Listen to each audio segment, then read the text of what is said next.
Jimmy Carrane's an improv nerd. I mean, I never really think about scenes that way. I just think that's what happened, and I liked it, and now it's over. Okay, so Yeah. we have a lot of guests who say the same thing. How do you then, if you say that, how do you learn?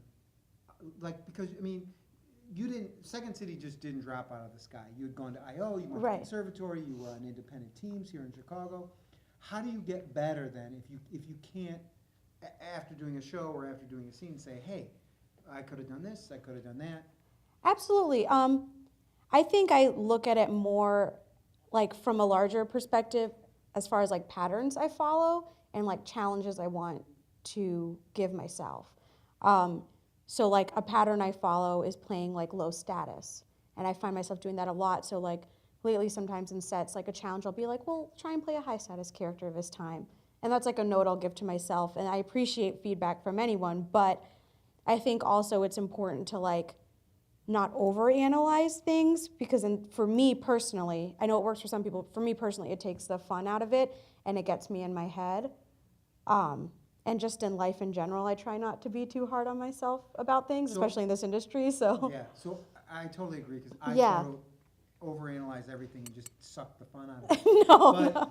But how do you find out that those patterns? How are you, like, does someone come up to you and say, hey, you know, you should really play more low status, or are you just taking that inventory yourself? I'm taking the inventory myself and just trying to be like hyper aware of it. But then also like, you know, I'll get like assignments sometimes in process for directors or like in other, like when I was on a Herald team, like coaches would give me great notes like that. Like one of the biggest notes I've gotten, it's not really a note, it's like you always play big characters. So like this process, it was really important for me to not only do a scene where I was closer to myself, but like find joy in that as well. And I did it. Yay. So, yeah. But you seem like you have a lot of joy in your life anyways. You seem like very happy. Is that Yeah. Is that true, or is there Yeah, sadness underneath it? Or I mean, I'm human. I have my sad moments for sure. Uh-huh. But yeah, I think I'm like so lucky.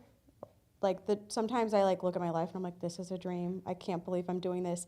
Mostly because like having a 9-to-5 and like being in a 9-to-5 where you're like, oh my God, I can't sit here any longer. And now like this is my job and I don't ever have to wake up early for anything. And I get like cool opportunities to do things like this. I think I definitely like feel sadness and feel angst and anxiety sometimes, but I think being like in a career like this gives you great perspective every day too.